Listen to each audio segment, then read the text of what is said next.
ನಮಸ್ಕಾರ, ನಾನು doctor Vatsala, MD in Panchakarma, consultant, Hita Ayurvedic medical college ಮತ್ತು hospital, Nagasandra, Bengaluru. Stroke, paralysis ಅಥವಾ ಪಾರ್ಶ್ವವಾಯು ಎಂದರೆ ನಮ್ಮ ದೇಹದ ಒಂದು ಭಾಗ, ಎಡಗಡೆ ಅಥವಾ ಬಲಗಡೆ ಭಾಗ ಬಲಹೀನವಾಗುವುದು ಮತ್ತು ಚಲನೆಯನ್ನು ಕಳೆದುಕೊಳ್ಳುವುದು. ಇದಕ್ಕೆ ಕಾರಣ high cholesterol levels, increased blood pressure, stress, ನಿದ್ರಾಹೀನತೆ ಮತ್ತು ಅಹಿತಕರ ಆಹಾರ ವಿಹಾರಗಳು.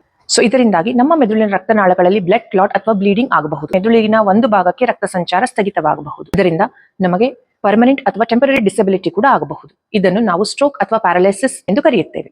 ಇದು ಒಂದು ಲೈಫ್ ಥ್ರೆಟನಿಂಗ್ ತೊಂದರೆಯಾಗಿದ್ದು ಇದಕ್ಕೆ ಎಮರ್ಜೆನ್ಸಿ ಚಿಕಿತ್ಸೆ ಬೇಕಾಗುತ್ತದೆ. ಇತರ ಬರುವಂತಹ ಡಿಸಬಿಲಿಟಿಗಳಾದ ಒಂದು ಭಾಗ ಬಲಹೀನವಾಗುವುದು ಅಥವಾ ಚಲನೆಯನ್ನು ಕಳೆದುಕೊಳ್ಳುವುದು, ಬಾಡಿ ಬ್ಯಾಲೆನ್ಸ್ ತಪ್ಪುವುದು, ಕನ್ಫ್ಯೂಷನ್, ಮಾತು ತೊದಲುವುದು ಅಥವಾ ಬಾಯಿ ಸುತ್ತಾ ಹೋಗುವುದು, ಕೈಕಾಲುಗಳಲ್ಲಿ ಸೆಳೆತ, ನೋವಿರುವುದು. ಇದಕ್ಕೆ ನಮ್ಮ ಆಯುರ್ವೇದದಲ್ಲಿ ಉತ್ತಮ ಪಂಚಕರ್ಮ ಚಿಕಿತ್ಸೆಗಳಾದ ಅಭ್ಯಂಗ, ಬಸ್ತಿ, ನಸ್ಯ, ಷಷ್ಟಿಕಶಾಲಿ ಪಿಂಡ ಸ್ವೇದ, ಕ್ಷೀರಧೂಮ, ಶಿರೋಪಿಚ್ಚು, ಶಿರೋಧಾರ, ಉಪನಾಹ, ಫಿಸಿಯೋಥೆರಪಿ ಹಾಗೂ ಉತ್ತಮ ಔಷಧಿಗಳು ಲಭ್ಯವಿದೆ.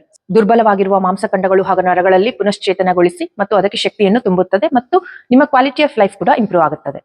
ಇದರ ಪ್ರಯುಕ್ತ ಇಂದೇ ಭಾನುವಾರ ಅಂದರೆ 9/11/25 ಬೆಳಗ್ಗೆ 10 ಗಂಟೆಯಿಂದ ಸಂಜೆ 4 ತನಕ ನಮ್ಮ ಹಿತ ಆಯುರ್ವೇದಿಕ್ ಮೆಡಿಕಲ್ ಕಾಲೇಜ್ ಮತ್ತು ಹಾಸ್ಪಿಟಲ್ನಲ್ಲಿ ಉಚಿತ ತಪಾಸಣಾ ಶಿಬಿರವನ್ನು ಏರ್ಪಡಿಸಲಾಗಿದೆ. ಈ ಶಿಬಿರದಲ್ಲಿ ಪಾಲ್ಗೊಂಡ ಎಲ್ಲಾ ಪೇಷಂಟ್ಗಳಿಗೆ ಪಂಚಕರ್ಮ ಚಿಕಿತ್ಸೆಗಳಲ್ಲಿ 50% ರಿಯಾಯಿತಿ ಕೂಡ ಕೊಡಲಾಗುವುದು. ಸ್ಟ್ರೋಕ್ನಿಂದ ಬಳಲುತ್ತಿರುವಂತಹ ಎಲ್ಲಾ ಪೇಷಂಟ್ಗಳು ಈ ಅವಕಾಶವನ್ನು ಸದುಪಯೋಗ ಪಡಿಸಿಕೊಳ್ಳಬೇಕೆಂದು ಕೇಳಿಕೊಳ್ಳುತ್ತೇನೆ. ಹೆಚ್ಚಿನ ಮಾಹಿತಿಗಾಗಿ ಈ ನಂಬರ್ ಅನ್ನು ಸಂಪರ್ಕಿಸಿ.